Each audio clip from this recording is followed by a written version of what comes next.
The smell was often the first thing people remembered.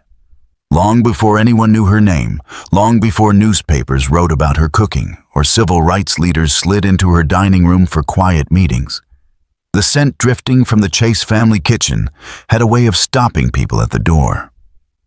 It was the smell of onions sautéing in a cast iron skillet, the earthy warmth of filet powder rising from a pot of gumbo, and the sharp sweetness of peppers snapping open under a quick knife. For young Leah, those smells were not remarkable or special. They were simply home.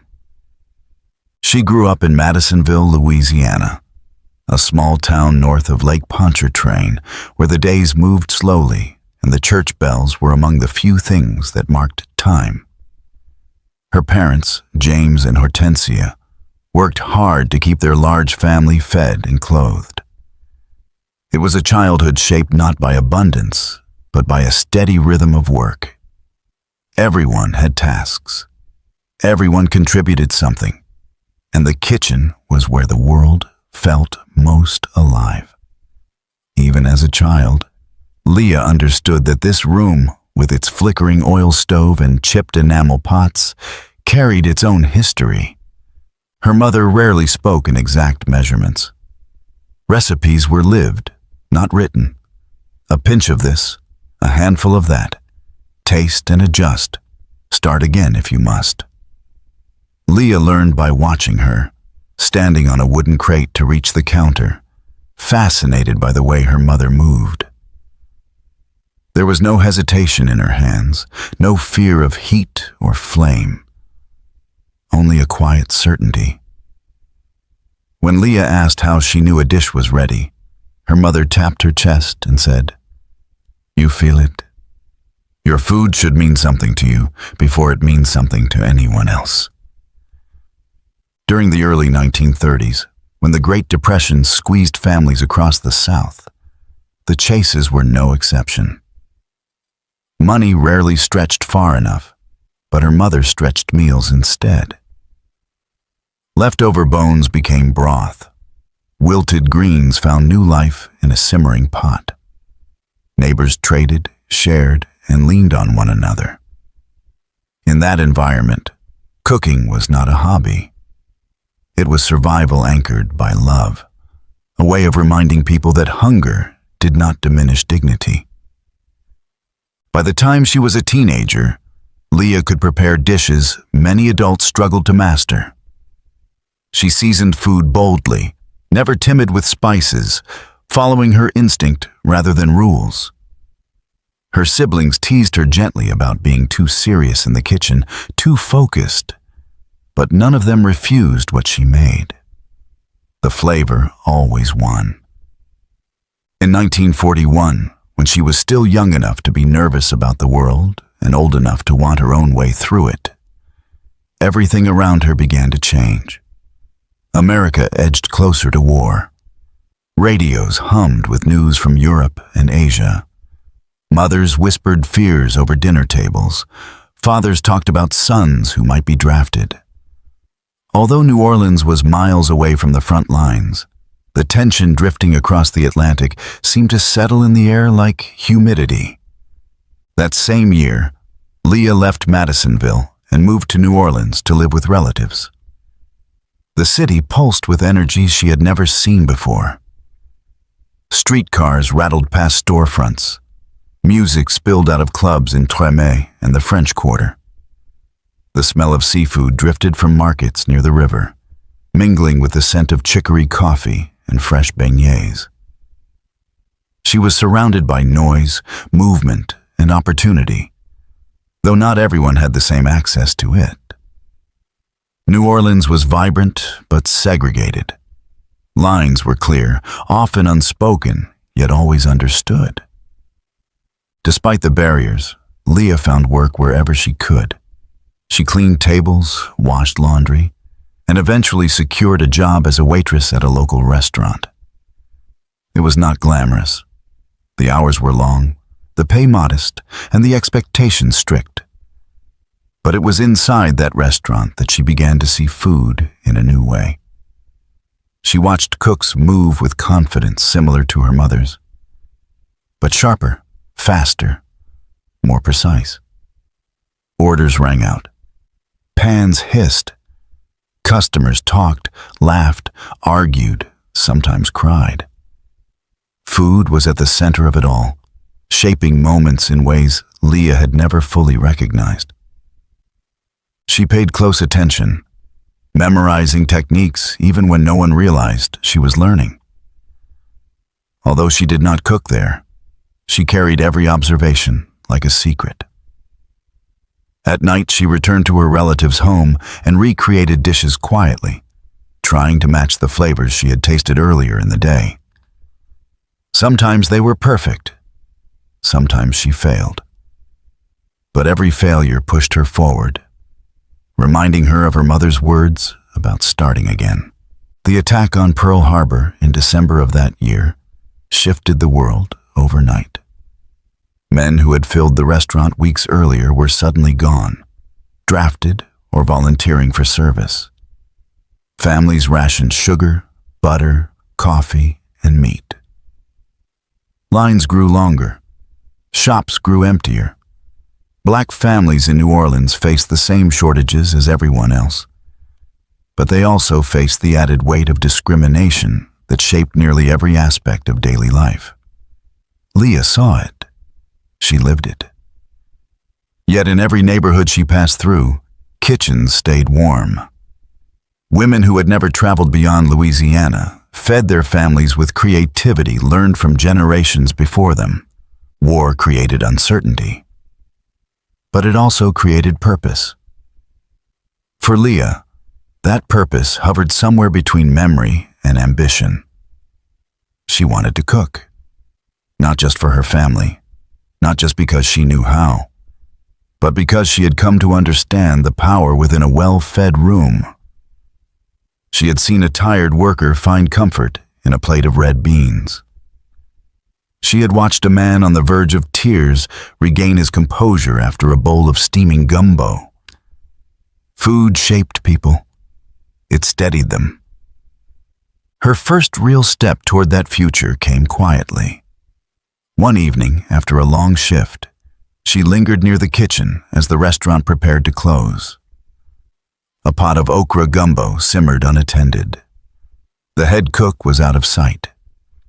Leah leaned over the pot and gently lifted a spoon. She inhaled deeply. The aroma reminded her of home, yet something was missing. Without thinking, she reached for the pepper jar beside her and added the smallest pinch. It was an instinctive correction. She froze when the cook returned. He tasted the broth, paused, then looked at her with raised eyebrows. "You been around gumbo before?" he said. "Yes, sir," she answered quietly. "That shows." He handed her the spoon. "Next time, ask before you adjust." She nodded, but her heart beat with pride. He had not scolded her for touching the pot. He had acknowledged her ability. It was the first time someone outside her family recognized her talent. That night, she walked home beneath the dim street lamps of New Orleans, the city buzzing in the distance. The world was at war. Ration lines grew longer by the week. But Leah felt something else rising inside her. Something steady and warm.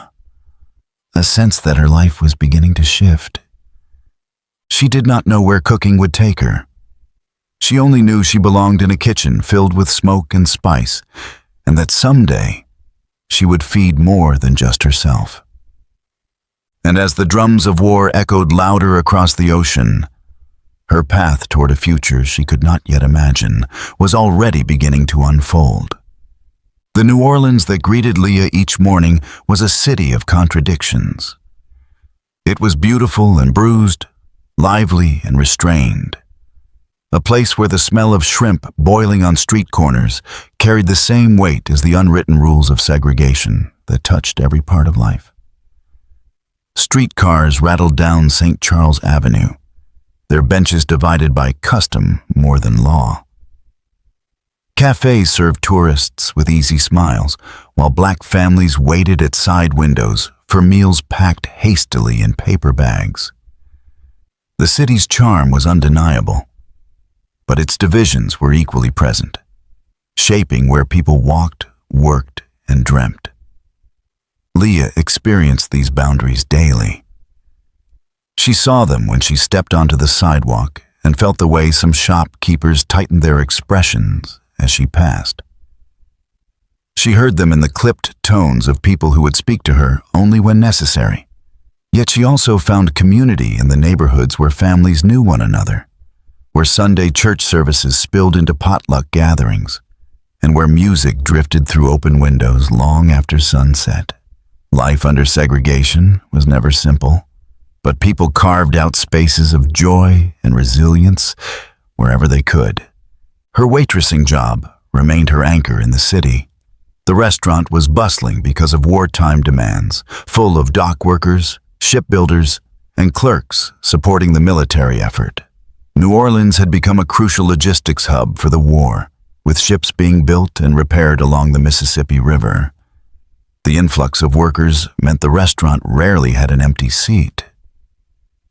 Leah moved quickly between tables, balancing plates piled with rice, greens, and fried seafood.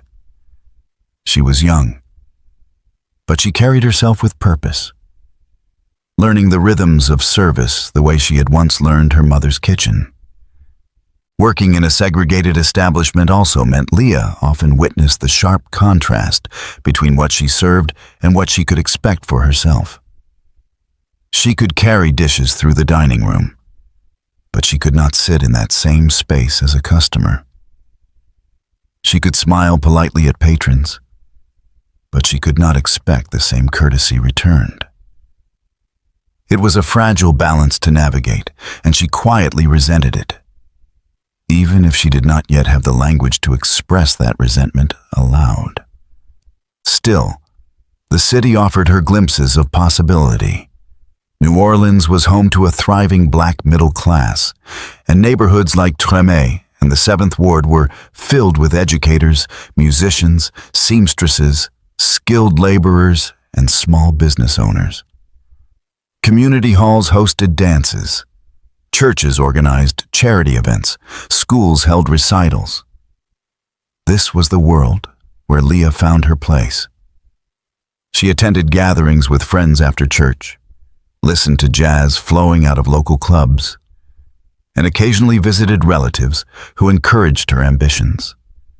It was during one of these visits that she first heard about the restaurant called Dooky Chase's, then a small sandwich shop and bar owned by the Chase family. Everyone knew it as a gathering spot for local musicians and working-class families. At the time, it was far from the fine dining establishment it would one day become. But the name caught Leah's attention. She did not yet know that her future would be tied to it in ways she could not imagine. As months passed, wartime restrictions tightened.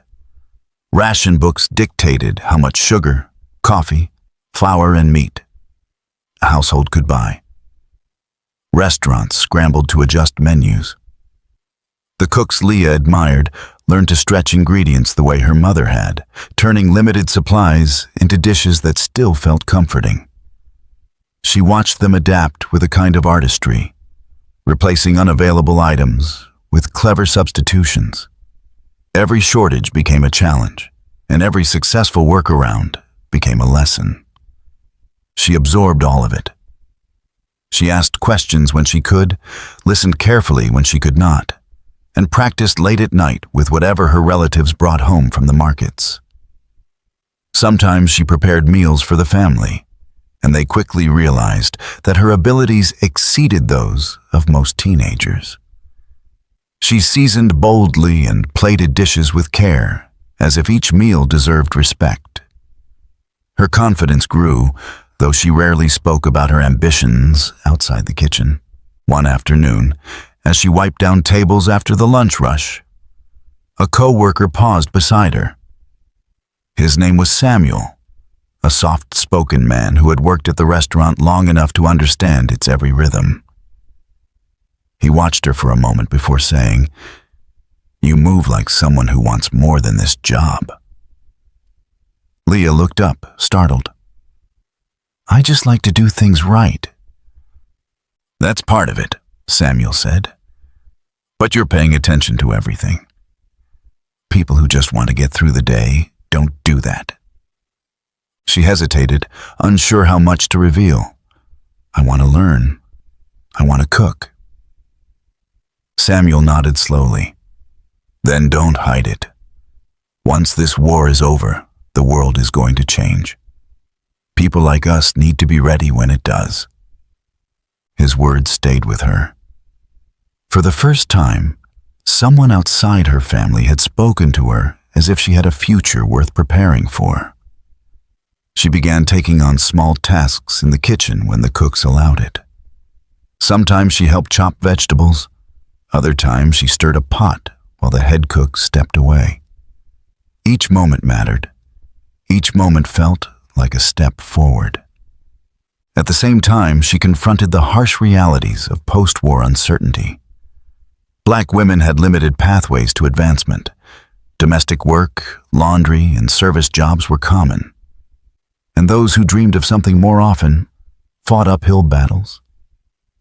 Leah was aware of these limitations, but she refused to let them define her. She had seen what determination looked like in her mother's kitchen, and she carried that memory like an inheritance. New Orleans was also undergoing quiet transformations.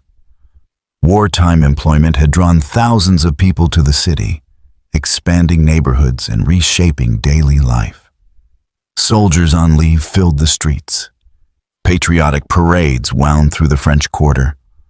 Posters urged civilians to buy war bonds and conserve resources. The city felt suspended between fear and momentum. In the midst of this atmosphere, Leah found herself navigating adulthood with increasing clarity. She made friends, built connections, and began to see how her love for cooking might become something larger. She learned to sharpen her voice, to speak up when needed, and to trust her instincts in ways that once felt intimidating. If the city was divided, she would find her own space within it. One evening on her way home from work, she passed a group of musicians playing on a corner, their brass instruments catching the glow of a nearby street lamp. Children danced, elders clapped, young couples swayed in slow circles. Leah paused, letting the sound wash over her. The music felt like a reminder that, even in a world built on unfair boundaries, joy persisted. Creativity persisted. Hope persisted. She continued walking, thinking of Samuel's words and her mother's lessons, thinking of the kitchens she had watched and the meals she longed to create. She did not yet know that she would one day stand at the center of one of the most influential restaurants in the South, feeding activists, celebrities, and families alike. She did not know that her cooking would become a cornerstone of cultural identity. All she knew was that she had found her place in a city divided, and that her path forward was finally beginning to take shape. And as she reached her doorway that night, she felt a shift inside her. A quiet certainty that the next chapter of her life was waiting just ahead. By 1943, wartime life in New Orleans had reshaped the city in ways Leah could feel every time she stepped onto the street. The Mississippi River ran thick with military traffic, carrying ships and supplies bound for distant shores. Factories hummed through the night, their windows glowing like lanterns along the docks. The war had transformed the city into a hub of urgency and labor, but it had also pressed ordinary people into unfamiliar routines. Ration stamps became as essential as house keys. Families lined up at markets before dawn, hoping to secure sugar, butter, flour, or canned goods before shelves emptied again. Leah stood in those lines often, her ration book tucked neatly into her apron pocket. She saw men and women shifting from foot to foot as they waited, their conversations a mix of worry and determination. Children carried baskets half their size. Vendors called out announcements when certain items ran out. The reality of wartime scarcity shaped every meal people cooked, and New Orleans kitchens were no exception.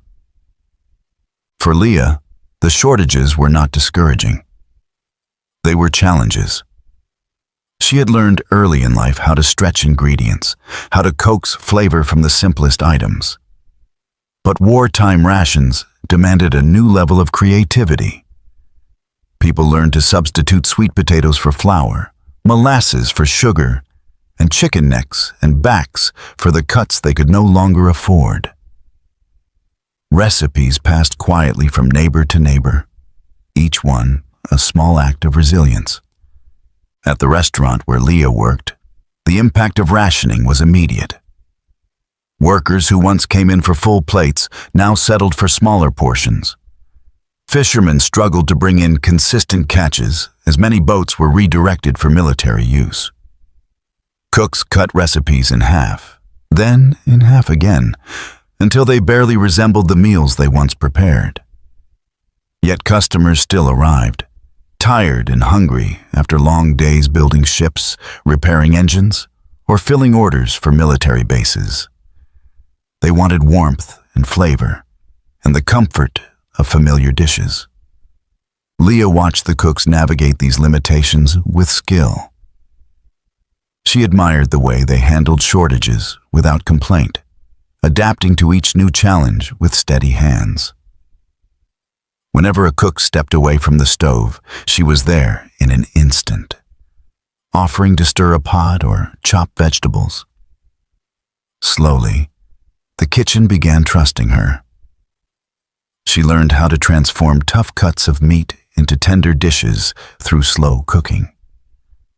She learned how to balance acid and spice when ingredients ran thin.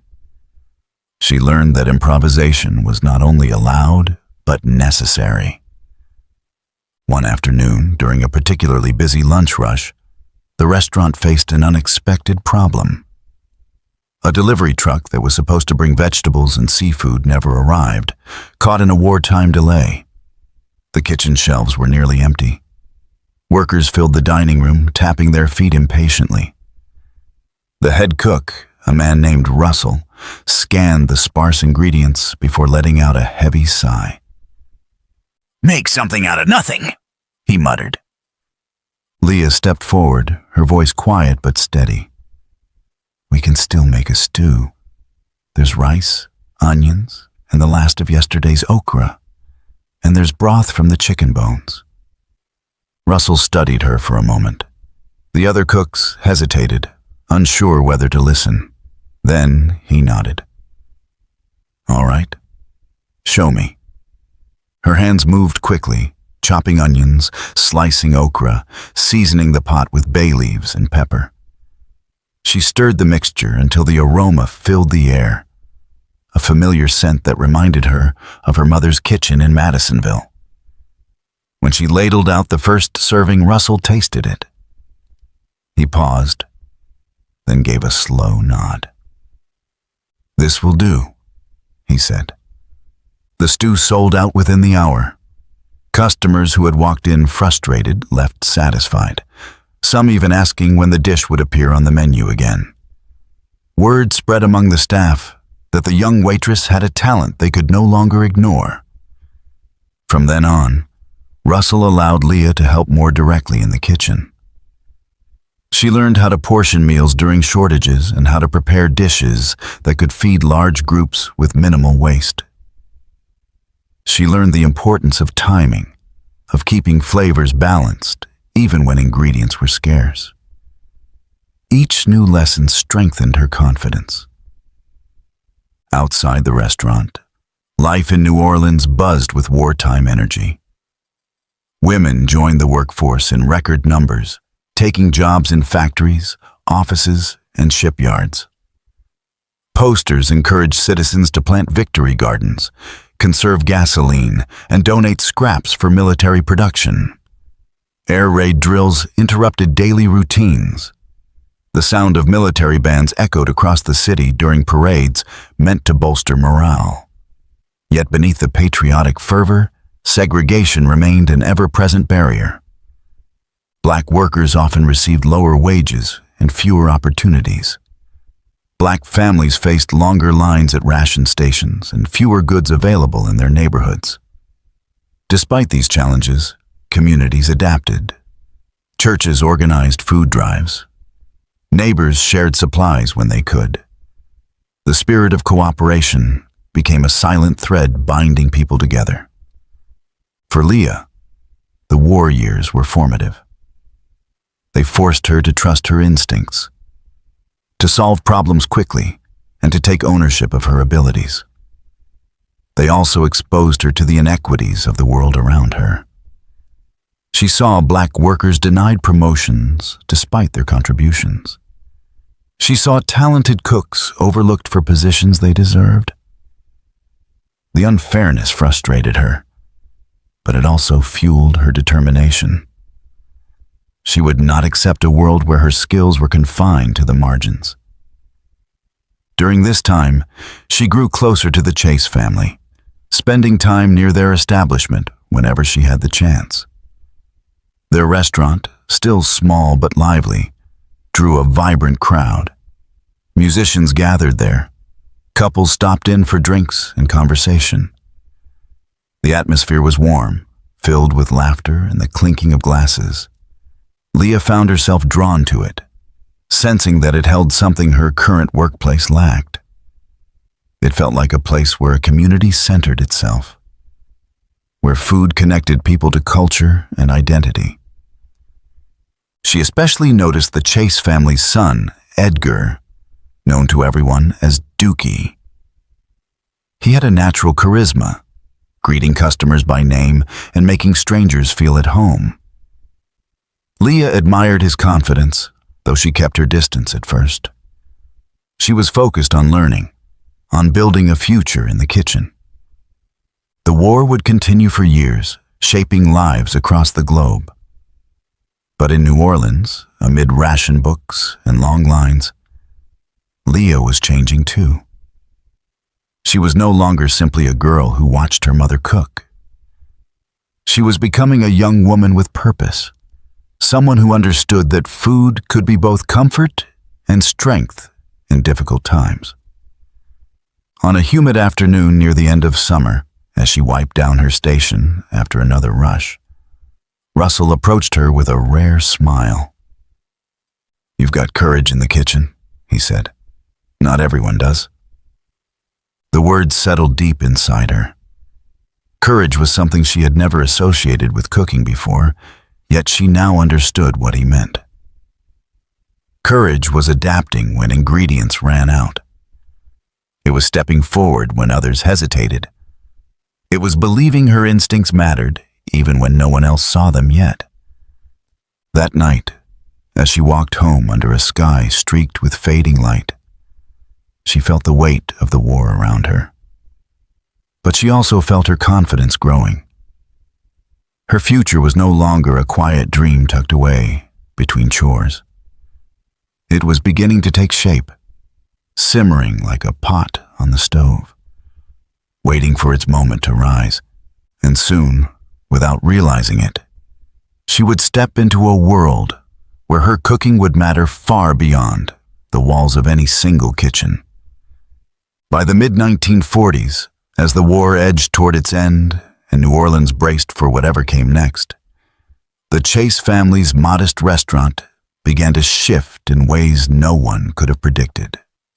What had once been a sandwich shop with a bar and a jukebox was slowly becoming something deeper, shaped by the people who visited, the food they shared, and the conversations that unfolded under its roof. Leah, now working closer than ever with the kitchen staff, sensed the change long before the city did. The first time she walked into Dooky Chase's as more than a passing visitor, she felt something different in the air. The place was alive, not only with music, but with purpose. Laughter spilled across the room. Children darted between tables. Couples leaned in close during quiet moments.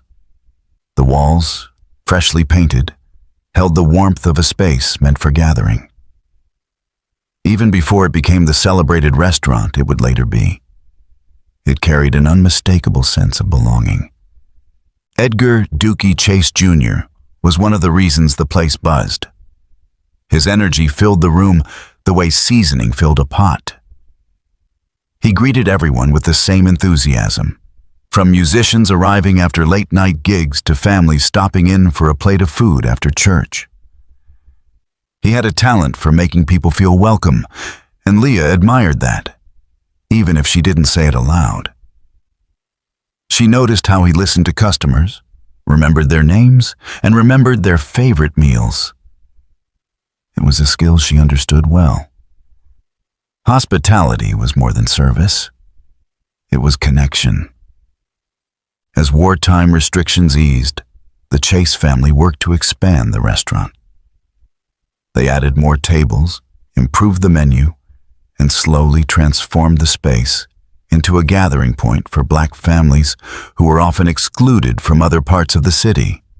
Jim Crow laws dictated where people could sit, where they could eat, and which doors they could enter.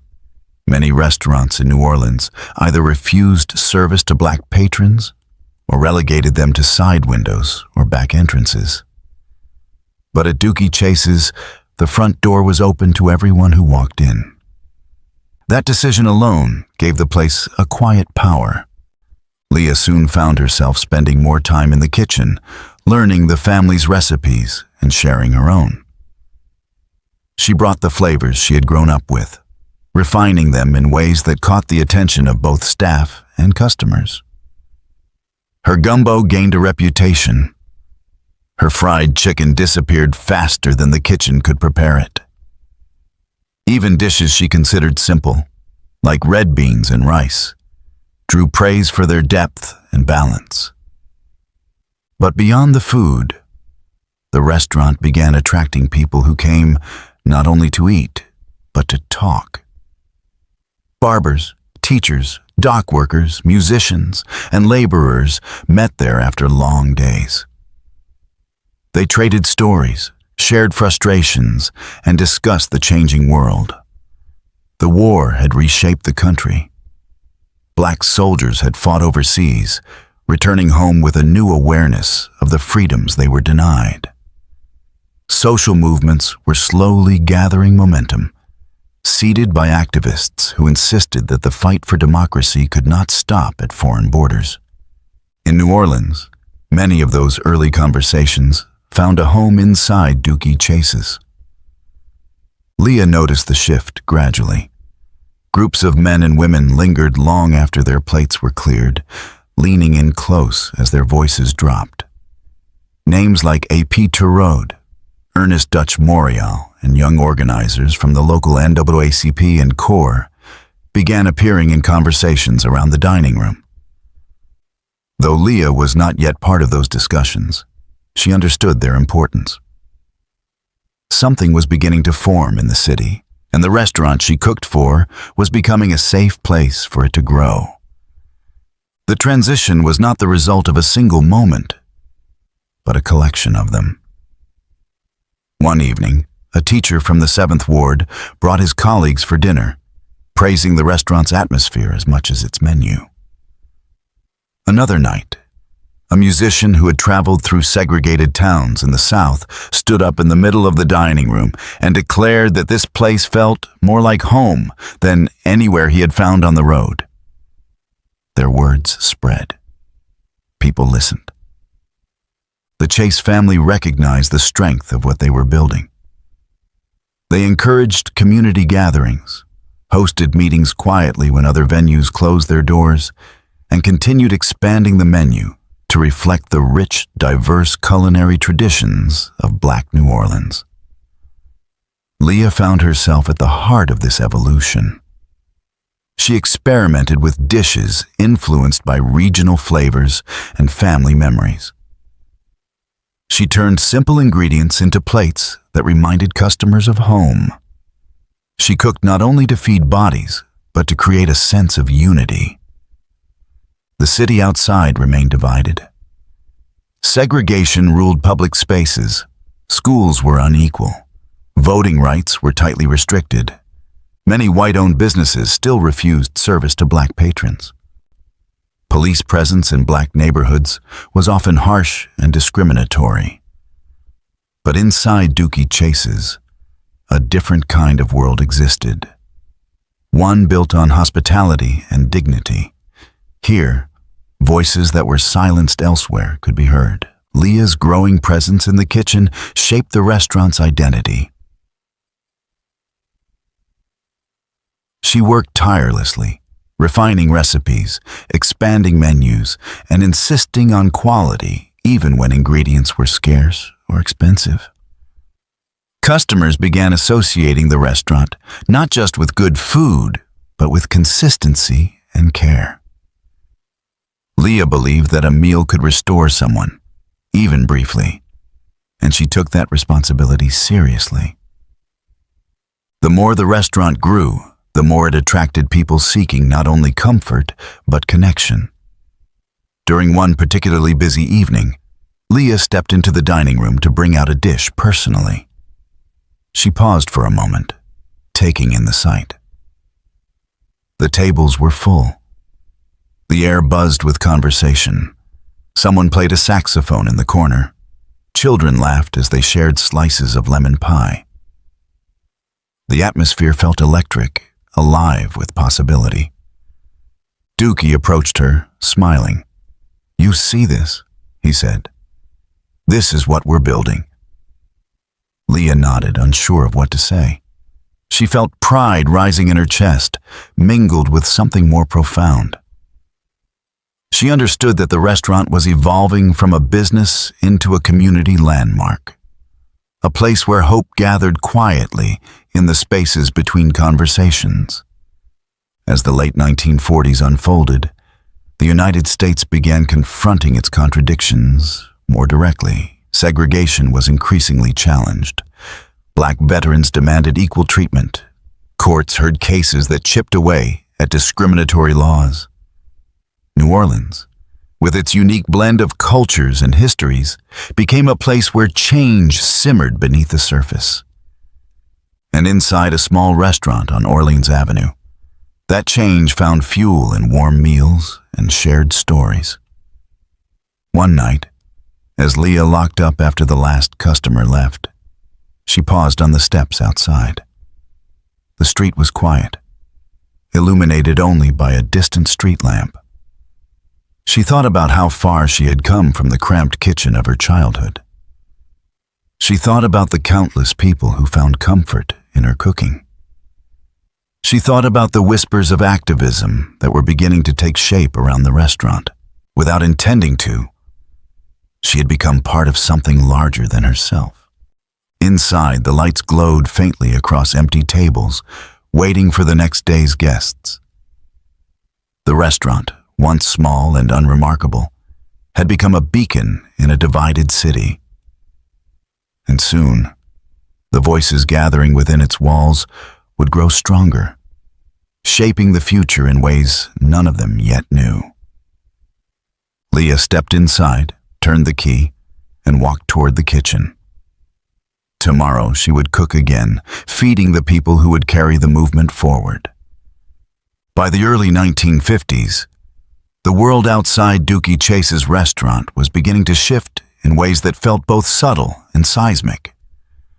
Court cases were being argued. Community leaders were meeting quietly. Newspapers occasionally hinted at changes still far from reality. But inside the restaurant's steadily expanding dining room, those shifts took on a different kind of life. Conversation became electricity. Meals became meetings. And Leah Chase found herself preparing food for people whose names she would one day hear in history books. The restaurant had grown significantly since the early post-war years.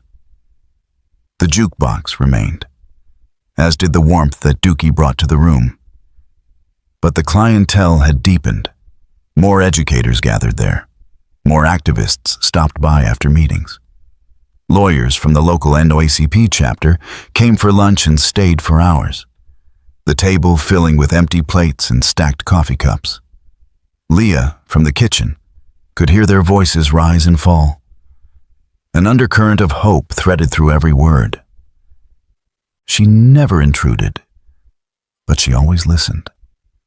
Not deliberately, but because the dining room was close enough that the echoes reached her. She heard discussions about voter registration drives, legal challenges to segregation, and the safety concerns that haunted every activist. Even before she knew the full scale of what they were building, Leah sensed the urgency in their voices. They were talking about a future that did not yet exist, imagining a world where laws no longer dictated where Black families could sit, walk, learn, or dream. Inside the kitchen, Leah prepared meals that became part of those conversations. Her gumbo simmered steadily, a thick, fragrant mixture of layers that mirrored the city's cultural complexity. Her fried chicken brought smiles even on difficult days. Her red beans and rice, seasoned slowly and patiently, offered comfort when meetings stretched late into the night. The activists often joked that they thought more clearly on a full stomach, that Leah's cooking gave them strength when the world tried to wear them down. She accepted the compliments quietly, never quite comfortable taking credit, but deeply aware that what she provided mattered. Food was a way of caring for people, and these people were risking more than she could fully comprehend. One evening in 1953, as rain hammered the windows and thunder rolled across New Orleans, the restaurant hosted a gathering that would later be remembered as one of its early turning points. A group of local civil rights leaders, including attorney A.P. Turod, met in the upstairs dining room. The air was thick with humidity and tension, the scent of Leah's chicken and sausage jambalaya drifting through the hallway. While she set the dishes on the side table, Leah caught fragments of their conversation. They were preparing challenges to the city's segregated schools, building on the momentum of national cases pushing toward the Supreme Court. The weight of their work hung in the air. It was the kind of planning that demanded secrecy and trust, and the restaurant offered both. Once Leah stepped out of the room, Dooky closed the door behind her, leaving the voices muffled but steady. In the kitchen, she continued working long after the dining room quieted. She thought about the bravery of the men and women upstairs, about the danger they faced simply for advocating equality. She thought about the families who would benefit from their efforts and the children who might grow up in a different world. And she wondered whether her own role, though small, was meaningful. Every time the activists met, she fed them. Every time they returned, they asked what she was cooking. They trusted her to keep the meals coming, to keep the spirit of the place intact. It was true that the restaurant operated within the boundaries of segregation, as all businesses were forced to do. But within those boundaries, it created space for resistance. Leah and the Chase family never advertised the meetings happening behind closed doors. They simply offered a safe place where voices could gather, where ideas could take shape before facing the world outside.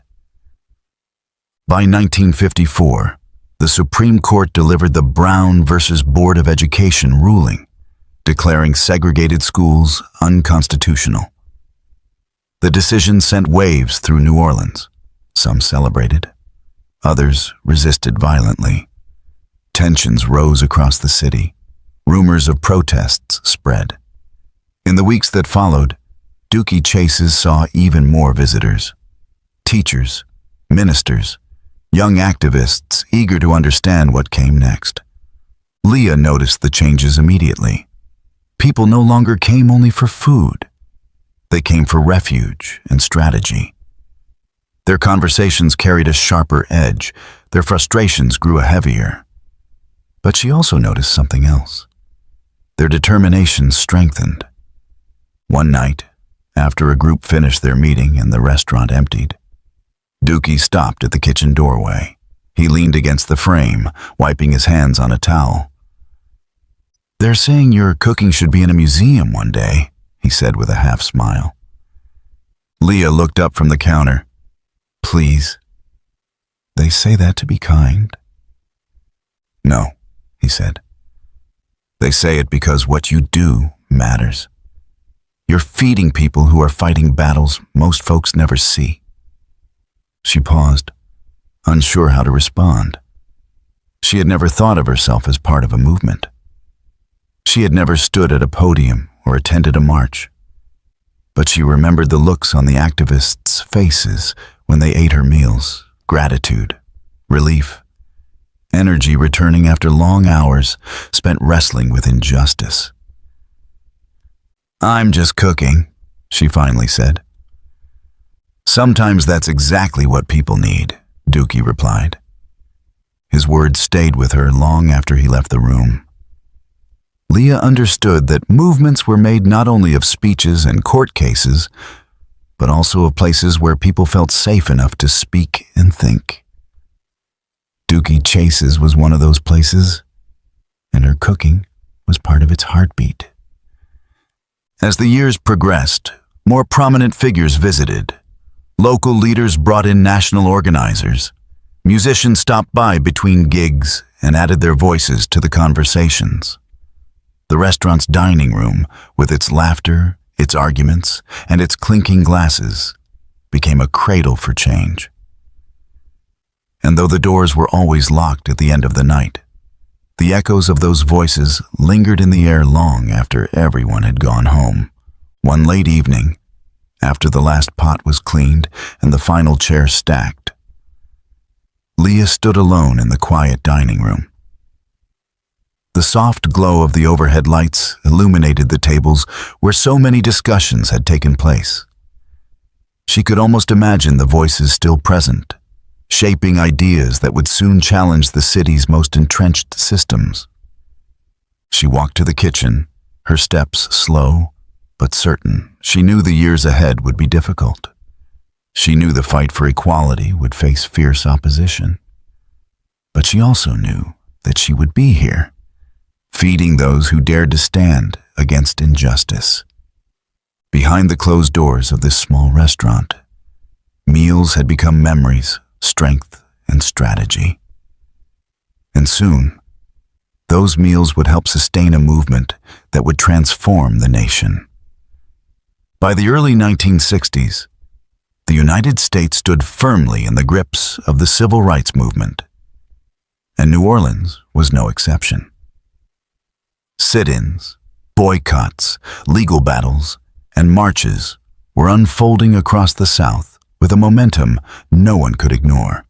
The city faced its own tensions as schools attempted to integrate and federal rulings clashed with local resistance. Yet amid this charged landscape, one place remained a consistent refuge for those working to push the city toward justice: Dooky Chase's restaurant. And at the center of its kitchen, shaping meal after meal, with quiet purpose, stood Leah Chase. Her cooking had grown far beyond the dishes she learned as a child in Madisonville. Years of experimentation, dedication, and unspoken courage had transformed her into the restaurant's culinary leader. She did not hold the title of chef for recognition. She held it because she earned it through tireless work, precision, and a relentless pursuit of excellence. Under her guidance, the restaurant's menu expanded into a celebration of Creole cuisine that blended rich history with modern sophistication. Gumbo's herbs simmered alongside shrimp clemenceau, while peach cobbler cooled on wire racks near the kitchen window. But her impact reached beyond taste. Leah had become the keeper of a cultural space where ordinary meals evolved into extraordinary moments of unity and planning. She watched as ministers, activists, students, lawyers, and families came through the doors seeking more than nourishment. They sought strength, direction, and safety. The dining room often thrummed with debate. Arguments turned into strategy. Frustrations turned into commitments. And when speeches faltered or tempers rose, Leah's food steadied the table like a grounding force. The restaurant's role grew more significant as national figures began visiting New Orleans. When artists, writers, and civil rights leaders traveled through the region, they were directed to Dooky Chase's.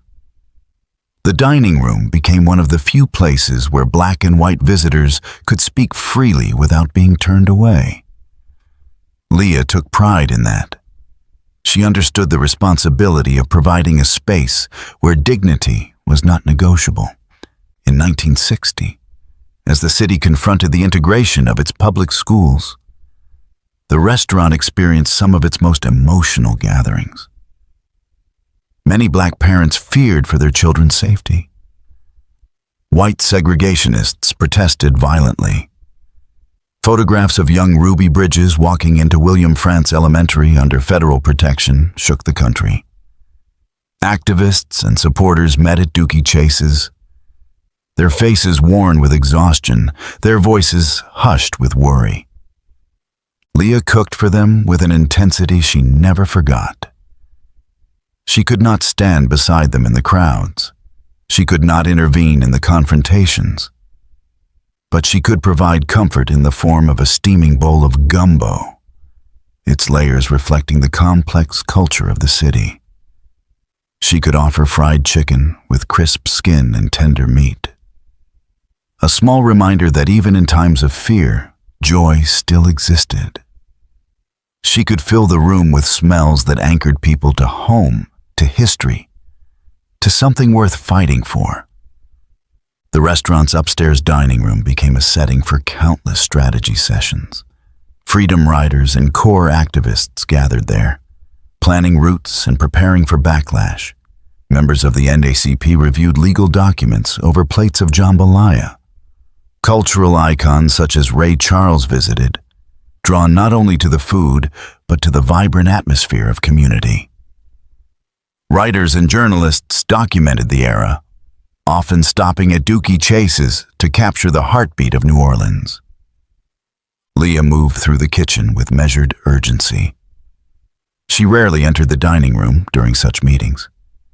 Instead, she cooked with the knowledge that each dish played a role in sustaining those who stood at the front lines. She understood that food could be an anchor for courage. In her own quiet way, she supported the movement by ensuring that the people fighting for equality never left her restaurant hungry. But the years were not without danger. Supporting civil rights was itself a risk. The restaurant was watched. Neighborhood rumors spread. Some white patrons stayed away once they learned who gathered there. Even so, the Chase family never wavered. They believed in their community. They believed in justice, and they believed in the transformative power of a shared table. As the 1960s progressed, change slowly took root across the nation. The Civil Rights Act of 1964 and the Voting Rights Act of 1965 brought federal protections long denied to Black Americans. Schools began integrating more fully. Public accommodations opened. And through it all, Leah continued feeding the people who had worked so hard to make those changes real. She also became known for something beyond her activism, her artistry. Her refinement of Creole cuisine helped elevate the food of her culture to national attention. She insisted on hospitality, on elegance, on the belief that Black dining spaces deserved every bit of dignity that upscale white establishments claimed. Linen tablecloths, fine china, carefully set tables, and vibrant artwork created an atmosphere unlike any other. She showed that a Black-owned restaurant could be both a cultural anchor and a culinary beacon. By the time the movement's most tumultuous years had passed, Leah had become a symbol of resilience. Newspapers wrote about her. Food critics praised her. Artists donated work to her walls. But she never abandoned her roots. She continued greeting guests with humility, continued telling stories through her dishes, continued showing young cooks how to taste with intention and cook with heart. Her legacy only deepened as decades went on. Presidents visited her restaurant. Scholars interviewed her. Filmmakers sought her perspective. But she always remembered the years when closed-door meetings shaped her kitchen's atmosphere, when the smell of gumbo mingled with the urgency of strategy, when a small dining room served as one of New Orleans' strongest centers of resistance. Late in her life, when asked why she worked so tirelessly, Leah often answered with the same conviction she brought to her cooking. Because food connects people. It opens conversations. It heals wounds. And in a city as complex as New Orleans, it offered a bridge between past and future. She understood that culture is preserved not only through books or speeches, but through shared meals. She understood that change is built not only in courtrooms, but in the warmth of community gathering places. And she understood that her role was never incidental. It was essential. Her legacy rests not only in the dishes she perfected or the restaurant she lifted into national acclaim, but in the countless activists, dreamers, and families she nourished along the way. They carried her meals into marches, into meetings, into moments of uncertainty. They carried her strength with them. In the end, Leah Chase's story became far more than that of a cook who learned in her family kitchen. It became the story of a woman whose food helped sustain a movement, whose restaurant became a sanctuary, and whose courage fed thousands in their fight for freedom. And long after the last plate of the day was cleared and the dining room fell silent, the echoes of those voices remained. A quiet reminder that history had once gathered here, carried forward by the hands of a woman who believed in the power of feeding her people.